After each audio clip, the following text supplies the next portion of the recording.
Hey there, Rebus Forever here. Welcome to Microsoft's delayed reaction to realizing they aren't just a console company, with them finally releasing the Halo games on their actual PC-based operating system. This should have been a decade ago, you doofuses. Anywho, I owned an OG Xbox back in the distant past. When I found out the Halo games were finally coming to PC, I was a very happy little goth. Seeing the entire collection would be 30 quid rather than the expected 50.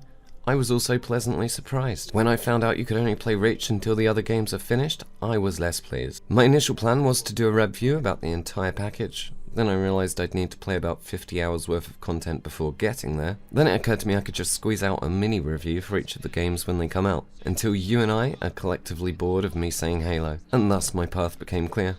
So without further ado, and this bit of context obviously not counting towards the runtime of this 1 minute-ish review, let's get on with this. Halo Reach, aptly named since the main aim of the game is to reach Halo, plans within plans, is a perfectly decent game for 7 quid on its own, or 30 quid if you buy the collection and pre-own the rest of the games, hypothetical at this point, though they may be. The game sees you playing as Noble 6, set before the events of Combat Evolved, while at the same time lacking the majority of the context for the setting that Combat Evolved provides. I found the opening sections of the game a bit confusing, given it's been a decade or more since I was last immersed in the setting. Questions like, when is this? Who am I? Am I a Spartan? Who are all these other Spartans? I thought Spartans were rare. How comes there's loads of us now? Who are the Covenant? What is the coup with us not getting on? And just all those things and context felt generally lacking. I think this game was designed to be played in order of release, assuming you understood the elements of the setting from previously released Halo games. Playing it in chronological order from the perspective of the narrative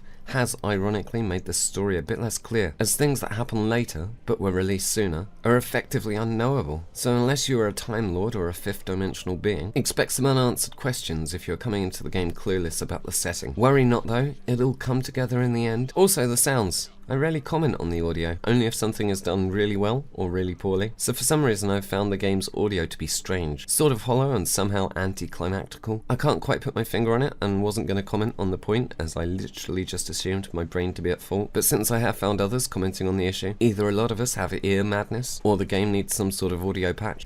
My old quibbles aside, this is Halo Reach for 7 quid. Frankly, what is not to like? I mean, sure, it's turned up literally 10 years late to the PC party, finally turning up out of the blue like Harold Bishop, except unlike Harold Bishop, the Halo games weren't so much washed out to sea unwillingly, as they were literally instructed by Microsoft to throw themselves into the ocean of console exclusivity, like the ground was made of fire and snakes rather than profit and the goodwill of Microsoft's PC gaming market. That said, Harold Bishop was Australian, so the ground in his case probably was made of fire and snakes. I digress. Slightly jarring sound and missing narrative elements aside, I have had a blast. I played on a controller for maximum authenticity. The controls felt somewhat archaic, I can't deny, but I adjusted pretty quickly. Once I did, the gameplay and everything else remains eminently enjoyable. Halo's shield, recharge, duck and cover style of combat helped define a generation of games for good reasons. If you have played a shooter game in the past decade, you will be familiar with pretty much anything I could say about the actual substance of the gameplay. Playing the Halo games isn't so much a thing I recommend doing because it's enjoyable, though it is enjoyable. Playing the Halo games like playing Mario Brothers 1 or 3, Asteroids, Half-Life, Doom, or any other game that either broke new ground or redefined the landscape by refining a collection of mechanics into something new. The Halo games are part of your gaming education, and since Combat Evolved isn't released yet, be it through nostalgia or because you never got a chance the first time round, play this game. Love it or hate it, but through Halo come to understand gaming a little better. To Microsoft, please stop screwing over your PC gamers. Even if whenever you do eventually decide to unscrew us, we will still gladly give you our money. Still, boo at having to wait a decade plus for this.